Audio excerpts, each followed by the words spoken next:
des livres et des gens. Bonjour et bienvenue dans votre émission spéciale Des livres et des gens sur le 90.7 FM, une émission consacrée aux livres et aux personnalités qui les écrivent. Alors aujourd'hui nous sommes avec Lilou Massé, auteure, intervieweuse et youtubeuse. On la connaît notamment grâce au site La Télé de Lilou, où de nombreuses interviews auprès d'auteurs et sur le développement personnel y sont présentes. Et donc, pour comprendre un peu mieux le personnage et ce qu'elle vous propose à travers ses livres, nous la rencontrons aujourd'hui. Bonjour Lilou. Bonjour. Alors, on va essayer de faire un petit peu le tour de personnage comme je le disais. Est-ce que vous pouvez présenter votre parcours justement pour que les auditeurs vous connaissent ? En deux mots, je n'arrivais pas à avancer à la fin de mes études. Je n'arrivais pas à trouver ma voie. Il y avait rien qui s'ouvrait au niveau de l'emploi. Je comprenais pas pourquoi ça bloquait autant, et je me suis intéressée à ce moment-là au développement personnel. J'ai commencé à participer à des stages qui ont ouvert tout un nouvel univers, une curiosité. J'avais envie d'apprendre sur l'humain, j'avais envie d'apprendre sur la vie, sur mon fonctionnement, sur comment aller au-delà des limites, de mes peurs, des angoisses, des choses qui me travaillaient de mon passé. J'avais fui la France, donc là j'étais déjà aux États-Unis, j'étais partie parce que pour moi c'était la France qui avait un souci, ma famille, tout ça c'était le problème mais c'était pas moi. Donc j'étais face à une réalité, et donc avec ces stages, ça m'a apporté tellement de choses que j'ai commencé à participer, à créer quelque chose qui s'appelle le défi des 100 jours, où pendant 100 jours, on décidait de fixer des intentions, des buts, etc. Donc c'est devenu ensuite des livres. À force de mettre des vidéos comme ça sur YouTube, vidéo blogueuse, j'ai interviewé des auteurs qui me passionnaient, inspirés par Oprah Winfrey aux États-Unis, et petit à petit, des millions de personnes ont commencé à regarder ces interviews, et ça m'a surprise, et c'est devenu un espèce de vidéoblog partagé avec des interviews également. J'ai commencé à écrire des livres, et puis au fur et à mesure, ça s'est posé, ça s'est construit comme ça. Donc c'est un peu l'expérience de vie qui vous a amené à écrire ces livres, les défis également. Vous avez commencé par quoi ? Alors pour les livres, j'ai commencé avec un livre qui s'appelle « J'ai perdu mon job et ça me plaît », parce que j'étais directrice marketing à Londres et je me fais virer du jour au lendemain en 2009. Et là, je me suis dit, c'est super tous ces stages de développement personnel, mais ça serait bien de montrer l'efficacité de toutes ces techniques, et surtout moi de trouver ma voie, d'attirer à moi le job de mes rêves. Je sais que tout ça fonctionne, mais j'avais envie d'enregistrer les synchronicités, les signes, toute la façon dont ces outils se combinent entre eux et peuvent nous aider au quotidien. Donc j'ai perdu mon job et ça me plaît a été écrit.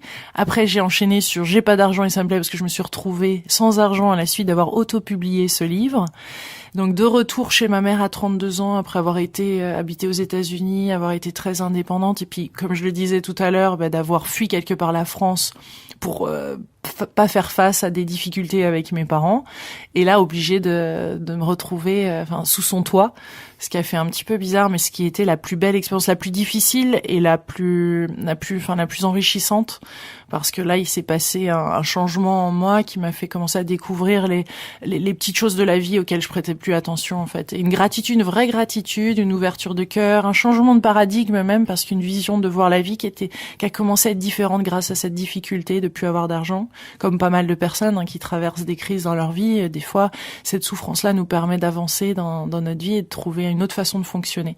Et moi j'allais droit dans le mur avec mon ancienne façon de fonctionner, par rapport au matériel, par rapport à l'argent, par rapport à ma relation, cette demande extérieure d'être validée de l'extérieur pour avancer. Et il était temps que, apparemment, la vie m'a emmené à vivre cette confrontation. Et puis après, les choses ont commencé à s'ouvrir d'une autre façon, beaucoup plus de fluidité, de facilité, des choix qui étaient beaucoup plus intuitifs, une façon de ressentir les choses. Je m'autorisais à utiliser ma sensibilité au lieu que ça me fasse peur et que je la repousse ou je la mette de côté. Donc une sensibilité par rapport aux gens, par rapport aux événements, presque une clairvoyance ou des perceptions qui étaient au-delà du visible, qui commençaient à être plus présentes et qui se sont petit à petit comme ça, qui m'ont permis d'avancer vers une vie qui avait plus de sens pour moi. C'était peut-être pas la vie que ma mère aurait rêvé que j'ai, mettre des vidéos gratuites sur Internet alors qu'elle m'avait payé une école de commerce.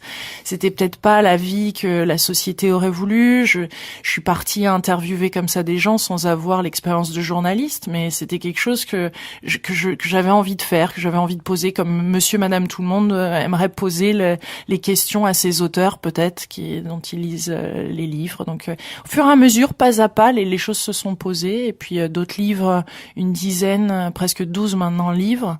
Ma prof de français d'ailleurs doit bien halluciner plusieurs années plus tard, mais ça se fait en équipe aussi, on se fait aider, les choses se mettent en place.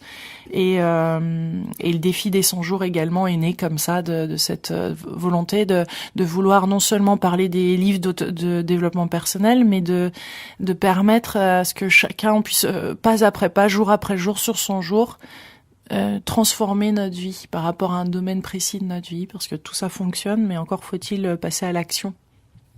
L'action, vous l'avez aussi dans la pratique des conférences aussi. Vous allez transmettre justement l'expérience que vous avez vécue et les messages que vous avez pu avoir avec les interviews que vous avez faites. Ouais, j'aime beaucoup. Alors c'est des conférences qui sont très spontanées.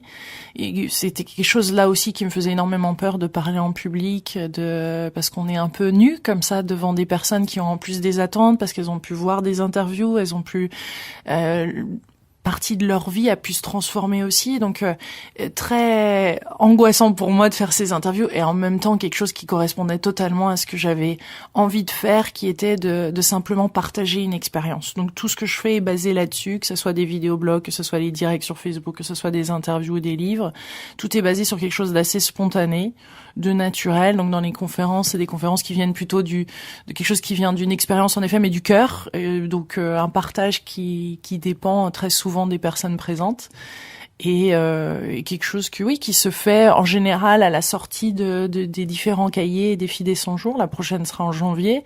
Il y a à chaque fois comme ça des séries, et qui permet en même temps de se retrouver, parce que c'est vrai qu'Internet bien sûr est virtuel, et c'est important aussi de se retrouver entre nous, de pouvoir se voir et avancer tous ensemble. Donc les conférences sont importantes, tout comme les salons bien-être, et plein de salons un petit peu partout qui sont en train de fleurir comme ça, où il y a plein de personnes qui viennent, et là aussi on est très présent sur les salons. Les salons, c'est aussi l'occasion de répondre à des questions, et les cahiers des défis des 100 jours, c'est aussi se poser des questions et réussir à se donner des objectifs. Quel est le processus d'un cahier des défis ?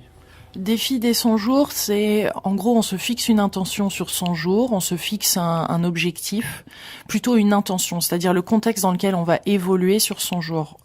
Une intention, c'est quelque chose qui est extraordinaire, mais qu'on sent possible. Je souhaite attirer l'amour de ma vie en 100 jours, je souhaite trouver le job de mes rêves, je souhaite gagner confiance en moi, je souhaite être développer peut-être mon intuition, et ces intentions-là vont nous permettre de nous tirer vers l'avant, enfin en tout cas de nous donner une espèce d'impulsion pour aller au-delà des difficultés. Et on va rencontrer au cours du défi des 100 jours des défis justement qui sont peut-être la chose qui nous bloque d'aller de gagner en liberté, de gagner en créativité, de gagner en confiance. Donc le défi des 100 jours, il est créé sur 100 jours parce qu'en 21 jours, ça devient une intention, ça devient une habitude, et en 90 jours, ça fait partie de son style de vie. Donc si on a pratiqué la gratitude, par exemple, ou de visualiser ses rêves, ou de faire des bilans régulièrement, de s'observer comme ça, tout ça va faire partie après de notre façon de faire naturellement. Donc un petit pas après l'autre permet au cours du défi des 100 jours de transformer sa vie.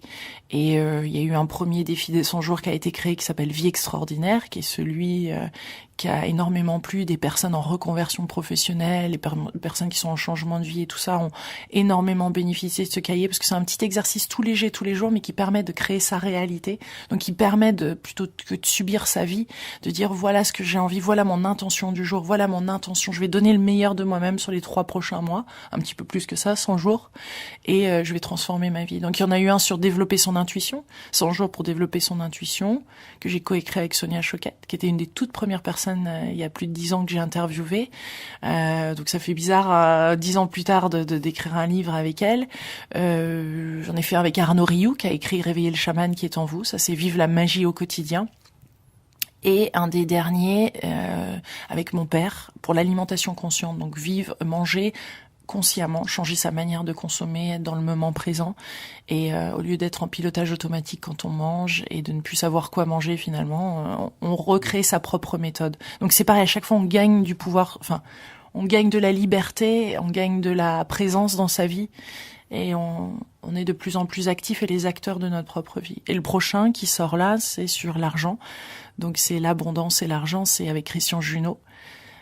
100 jours pour libérer sa relation à l'argent et vivre son abondance. Un sujet qui est ô combien important dans notre quotidien. Voilà. Bon, c'est celui qui sort en janvier ? Il sort en décembre, mais ce qui se passe avec le défi des 100 jours, c'est comme il y a plus de 40 000 personnes qui font le défi, et il y a des vagues comme ça de personnes qui démarrent en même temps. Donc en étant la cofondatrice du défi des 100 jours, en ayant fait une quarantaine de saisons, et en participant, non seulement comme auteur, mais comme participante, et moi-même faisant le défi des 100 jours, je lance des vagues comme ça. Il y en a une qui démarrera le 13 janvier, avec plein de personnes qui souhaitent faire le défi pour la nouvelle année, sur l'argent et l'abondance. D'autres personnes démarreront sur un autre thème, mais beaucoup de personnes démarreront sur ce thème-là puisque c'est le tout dernier qui est sorti. D'accord. Donc du coup, poursuivre et démarrer sur ce moment de vague, il y a sûrement un site, un point de rencontre. Il y a une page Facebook. On a remarqué que les groupes privés fonctionnaient très bien, avaient fonctionné pour les cahiers, le dernier cahier sur l'alimentation consciente. Les gens partageaient leurs repas, leurs angoisses, tout ce qui se passait. Une communauté qui est très bien, qui est bienveillante, qui dit vas-y, tu vas trouver la solution, ne lâche pas, va jusqu'au bout, continue ce défi. Donc ça apporte un soutien aussi. Je pense que c'est la grande force du défi. Et pour le prochain, mais il y a une page Facebook qui a été créée pour le défi abondance. Si on tape sur Facebook défi des 100 jours argent abondance, on va rapidement tomber dessus. D'accord. Il y a un site internet défidescenjours.com qui est gratuit. Il y a une application, il y a l'application du défi des 100 jours argent qui va sortir, ça c'est tout nouveau, ça sortira en janvier. Et puis il y a des petites vidéos après qui soutiennent en plus du cahier, qui ont été enregistrées avec mes co-auteurs. Donc là, Christian est en Suisse, on a démarré l'enregistrement de ces vidéos qu'on reçoit une par jour et qui expliquent l'exercice du jour. On les a enregistrées en Suisse, dans la neige d'ailleurs, il neige déjà là-bas. Et donc ça apporte un soutien en plus. Donc le site internet, les livres, est-ce qu'il existe d'autres supports justement ? Il y a les petites cartes. Moi, j'adore utiliser des cartes. Depuis des années, j'utilise des cartes d'oracle, etc. Parce que des fois, on trouve pas toujours la réponse soi-même. Donc, j'aime bien questionner des cartes. Et j'ai créé les petites cartes du défi des 100 jours. Il y avait les cartes pour vie extraordinaire, la vie magique, et là pour abondance également. Donc, c'est des cartes qui sont jaunes. Et la différence d'habitude et la démarche qui est aussi venue après avoir participé et créé le défi des 100 jours alimentation consciente, qui est aussi une consommation consciente, on a décidé de créer ces cartes nous-mêmes, de les éditer plutôt que de passer par mon éditeur, de les imprimer en France. Donc il y a une démarche beaucoup plus consciente même, parce que c'est facile, c'est vrai, au quotidien de se laisser porter par la société ou de faire des choix qui sont des fois des raccourcis et alors qu'il y a une autre façon de consommer. Donc là, on a décidé d'imprimer, de publier nous-mêmes ces petites cartes pour vivre son abondance, qui seront disponibles sur la librairie de Lilou et aussi chez Cultura, parce que Cultura a toujours été un grand partenaire. D'ailleurs, Cultura étant à Bordeaux, c'est sympathique maintenant d'habiter à Bordeaux et de voir toutes ces belles entreprises ici, toutes ces belles initiatives dans la région. On est super heureux d'être là. Là, je dévie du sujet, mais... Non, on va essayer de se raccrocher justement avec... dans ces magasins, ces enseignes, pour pas citer la marque, parce que vous l'avez déjà faite, il y a un rayon développement personnel, ésotérisme. Moi, je voulais avoir votre point de vue justement sur... on a connu la vague du New Age à la fin 70, début 80. Le développement personnel, quel est son futur actuellement ? Alors ils appellent ça, c'est vrai, dans certaines enseignes, épanouissement personnel, qui est beau parce que c'est ça en fait que ça propose, toutes ces techniques de méditation, de respiration, de sophrologie, d'aller au-delà du mental, de suivre son intuition. Tout ça propose et repropose à l'être humain de redevenir des partenaires conscients de leur vie, de pas se laisser embarquer, de retrouver cette joie, ce bonheur intérieur, de donner du sens à sa vie. Et je pense qu'on s'est laissé pas mal mal embarqué par l'extérieur ou la société. On est des fois mécontent, mais on n'agit pas vraiment. Donc on est là, on philosophe sur la vie, on en parle, mais on n'est pas vraiment descendu sur le terrain. En fait, les personnes qui font du développement personnel ou spirituel d'ailleurs, au sens large du terme, bien au-delà de la religion, donc quelque chose qui est ouvert et dans lequel on s'épanouit naturellement et individuellement, mais aussi connecté en comprenant que la vie est plus grande que nous et qu'il y a quelque chose aussi à créer avec et elle peut nous montrer le chemin.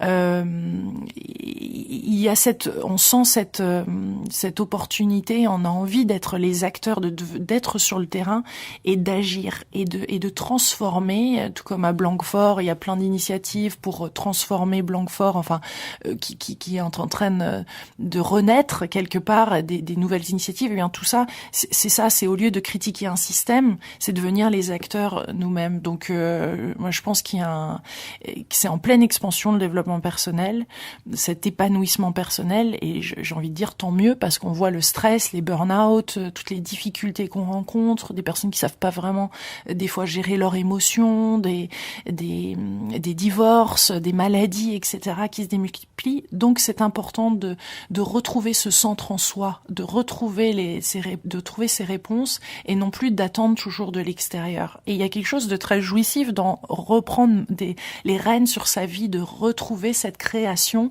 de vouloir co-créer sa vie. C'est très excitant et dans le coup, ça demande du courage.